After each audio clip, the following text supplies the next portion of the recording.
এটা কি জিনিস খাচ্ছ দাদা? লেগ সামনের লেগ একটু দেখাও বন্ধুদের, দেখাও।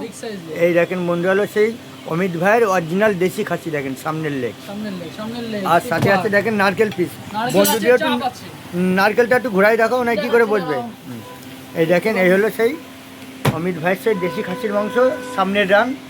আর হলো সেই নারকেল পিস। ভাই কিন্তু এখন একটু ঘুরাই দেখাবে, একটু বাইরে ঘুরাই দেখাও। এলো সেই অরিজিনাল নারকেল পিস, সিনা, অনেকে সিনা বলে। আর এলো হলো চাপ। ভাই চাপটা একটু ঘুরে দেখাও, অনেকে তো খাসির মাংস খায়, বুঝে শুনে কিনতে পারে না। হ্যাঁ, এলো চাপ বন্ধুরা। এলো সেই সিনা নারকেল পিস, যাকে বলে বেড়া। আর এলো সামনের রান। আর এরকম ভালো মাংস খেতে গেলে, দেশি খাসির মাংস খেতে গেলে আসতে হবে কিন্তু বনগাঁ খাসির রাজা অমিত ভাইয়ের কাছে। ঠিকানা হলো বনগাঁ জয়পুর কালীবাড়ি ফুলতলা কলোনি মাঠের পাশে। দেখেন শুধু কালার দেখেন বন্ধুরা, এটা দেশি খাসি না রিয়াজি খাসি, কিন্তু দেখেন কালারে কথা বলবে। দেখেন শুধু কিন্তু কালারে কথা বলবে। এলো অরিজিনাল দেশি খাসি, দেখেন সেই অমিত ভাইয়ের দেশি খাসি। ওই দেখেন, এই সেই খাসির যে টুপলা, এই এলো অরিজিনাল দেশি খাসি। আরে হ্যাঁ, অনেকেই চেনে না। না, কলকাতায় তো 700 টাকা করে খাসি পাচ্ছে, তাই নাকি গন্ডগোল।